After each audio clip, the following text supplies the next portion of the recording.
Till now we have defined different types of convergence, as for example, for a sequence of random variables we have defined convergence in probability, convergence in distribution, convergence in pth mean or LP convergence, convergence almost surely, etc.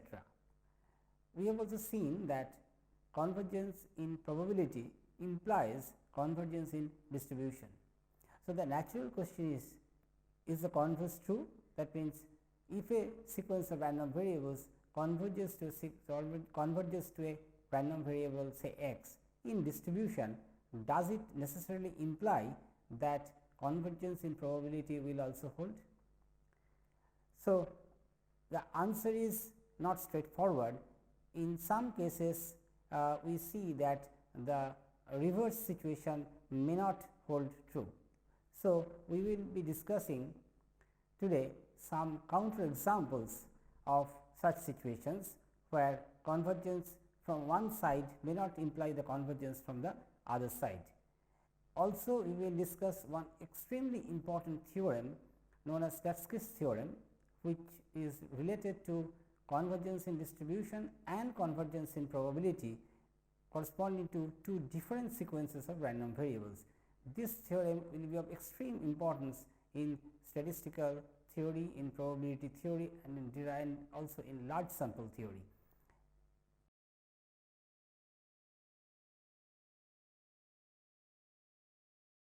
Convergence and related results too. We have seen the interrelationship between different types of convergence, as for example, convergence almost surely implies convergence in probability, which implies convergence in law. On the other hand, convergence in pth mean implies convergence in probability.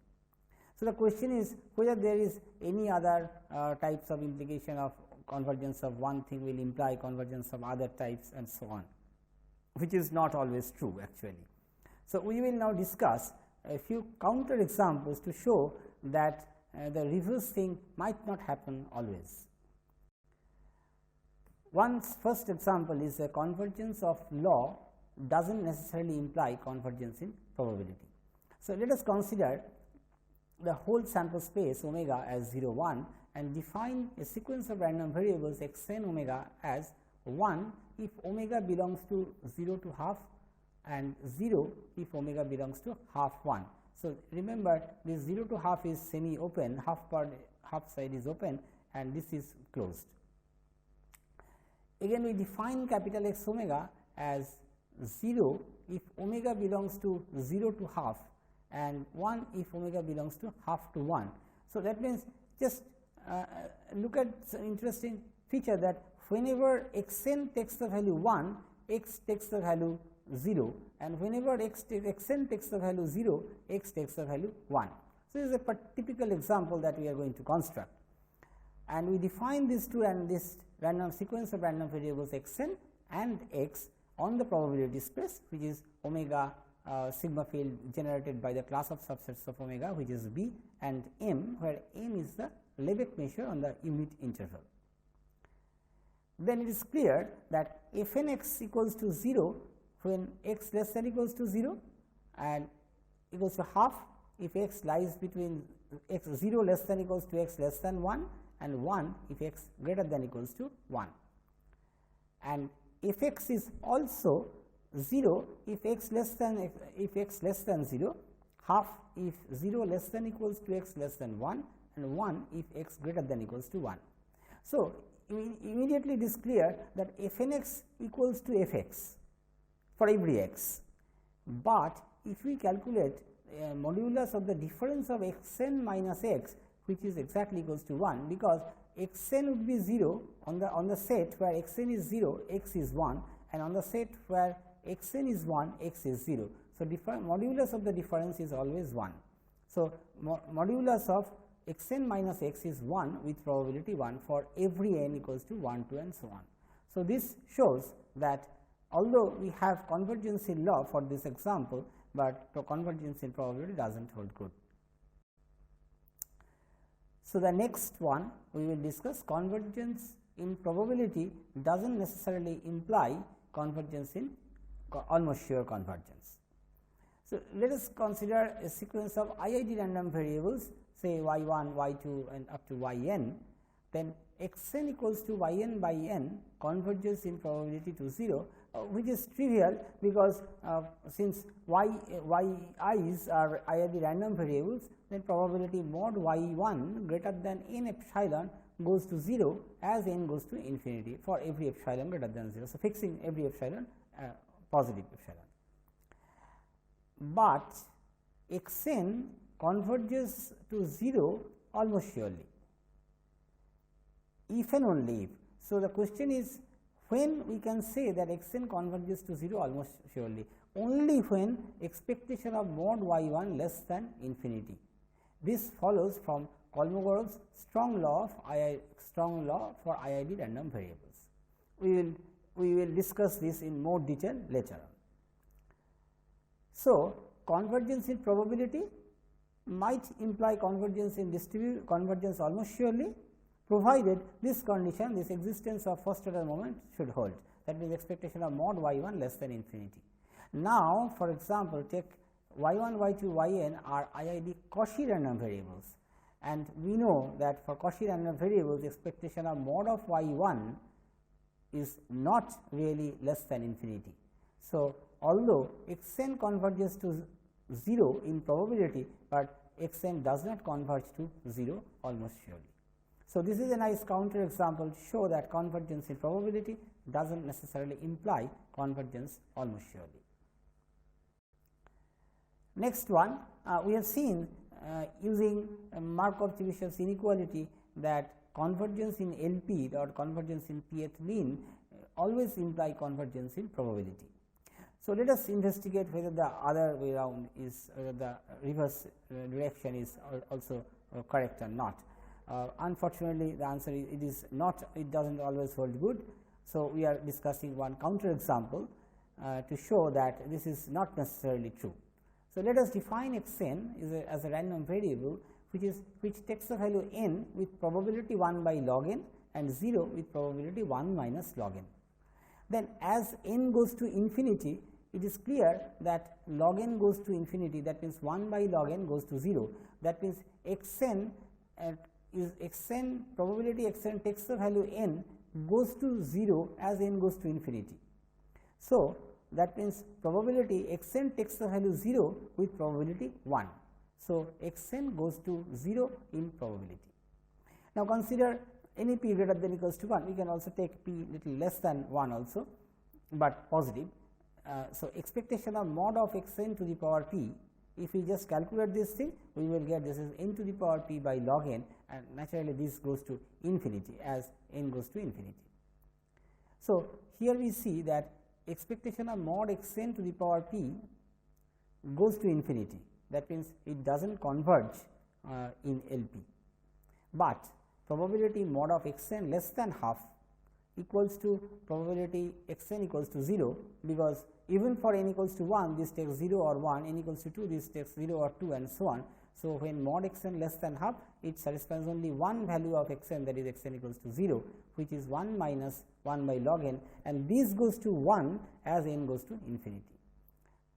Now, just instead of taking half, we can take epsilon. So, just take epsilon equals to half, we get x n goes to 0 in probability. So, this implies that we have a sequence of random variables which does not converge to x or to some random variable in LP, but it converges in probability. Next one, let us consider one example where we will demonstrate that convergence almost surely will not necessarily imply that convergence in LP. So, again let us consider a probability space as omega b and m being the Lebesgue measure on omega, which is 0 and 1, 0 to 1 interval, that is the unit interval, and x n omega equals to e to the power n if 0 less than equals to omega less than equals to 1 by n square and 0 otherwise. So, for p greater than 0, if we calculate expectation of mod x n to the power p, this is e to the power n p by n square, which goes to infinity. That means, it does not converge in LP, but using Borel-Cantelli lemma, we can immediately show that x n goes to 0 almost surely, because if we calculate this probability sum over n greater than equals to 1, probability mod x n greater than epsilon, this is equals to summation n greater than equals to 1 into 1 of 1 by n squared, which is a convergent series actually. So, this is less than infinity. So, that means x n converges to 0 almost surely, but it does not converge to in LP or in pth mean. Another example is an example of convergence in pth mean, but not almost everywhere. So, both if we cannot think of one implies the other in respect of LP and AS convergence. So, let us consider one example again, omega as 0 1 and x n m omega as 1 if m minus 1 by n less than equals to omega less than equals to m by n, m equals to 1 to n and n equals to 1 to and so on, 0 otherwise. So, clearly expectation of mod of x n m to the power p equals to, just calculate this probability, it is nothing but 1 by n, which goes to 0 as n goes to infinity. So, this means that convergence in LP is here for this sequence x n m. Now, we arrange this double sequence, because x n m there are two suffixes, double sequence in a single sequence, and arrange the sequence as x 1 1, x 2 1, x 2 2, x 3 1, x 3 2, x 3 3 and so on. And we will see that this converges to 0 in pth mean and hence in probability. So, this sequence convergence in probability by one earlier result. Now, for any omega not equals to 0, this sequence x n m omega has infinitely many zeros and infinitely many ones. Thus, the set on which x n m converges has probability 0, and hence we can immediately say that x n m does not converge almost surely. So, now we come to the famous theorem due to Slutsky, which says that x n converges to x in distribution, y n converges to c in probability, then x n plus y n converges in distribution to x plus c.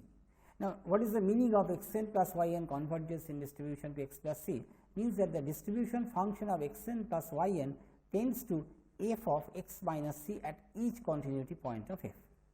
Similarly, x n y n product of these two sequences of random variables converges in distribution to c into x, that means distribution function of x n y n tends to f of x by c at each c f, and x n by y n converges to x by c in distribution, there is a distribution function of x n by y n tends to capital F of c x at each continuity point of f.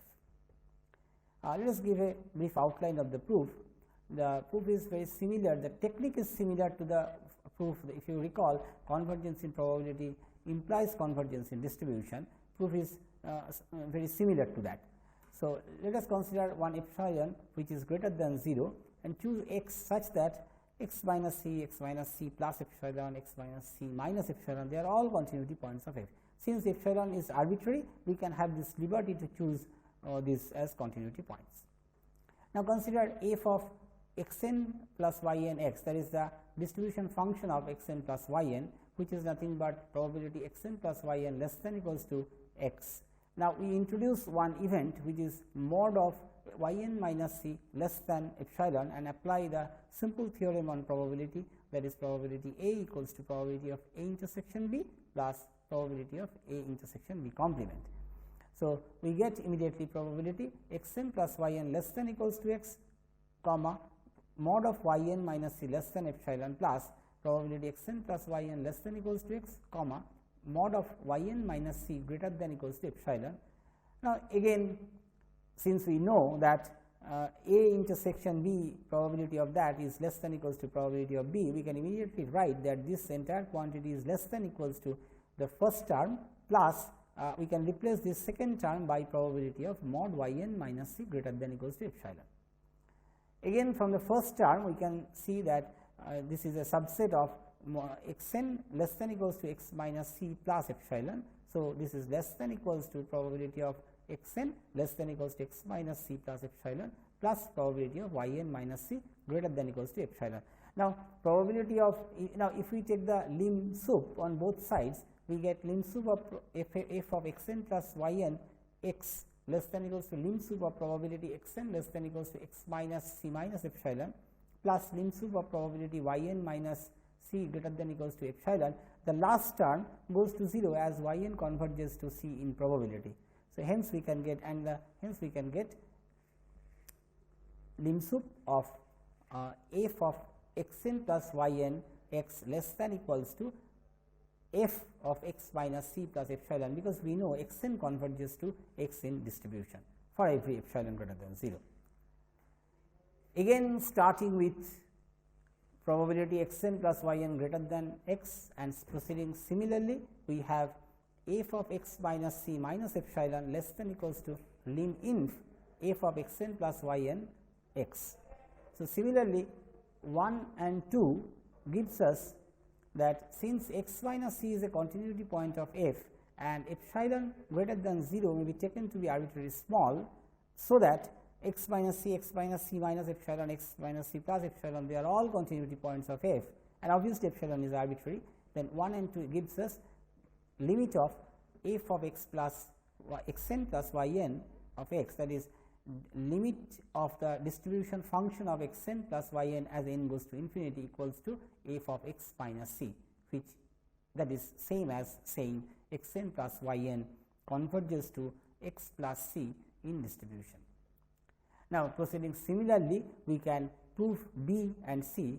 B means product of the two variables will converge to in distribution to c into x, and x n by y n converges to x by c in distribution. So, this gives us the proof of Statsky's theorem, and this is an extremely important theorem in statistical theory, in probability as well as in large samples, especially in large sample inference. So, we have seen in this class that although convergence in probability implies convergence in distribution, and we know that convergence in distribution implies convergence in probability only when it converges to a degenerate random variable that is a constant. But otherwise, this reverse convergence, reverse way, that means convergence in distribution, whether it implies convergence in probability does not hold good always. So, we have given one counter example to show that this may not hold. Similarly, although we know that convergence almost surely implies convergence in probability, but the reverse may not happen. So, we have also given one counter example, and the most important thing that we have learned is the Statsky's theorem. The implication of Statsky's theorem is that if we have a sequence of random variables that converges to a distribution, convergence in distribution to another random variable, and we have another sequence of random variable that converges in probability, can we combine or can we generate some function of these two sequences of random variables which will converge to another random variable, might be related to the original random variables in which these two sequences converge, and what is the mode of convergence. Now, it is seen that the final convergence is basically convergence in distribution, and it is immediately clear that it has an immense importance, especially in large sample theory or statistical inference, especially when the sample size is large, because we might have one statistic which converges in law to say normal distribution, and we have another statistic which converges in probability to some function, maybe some parameter or a function of a parameter.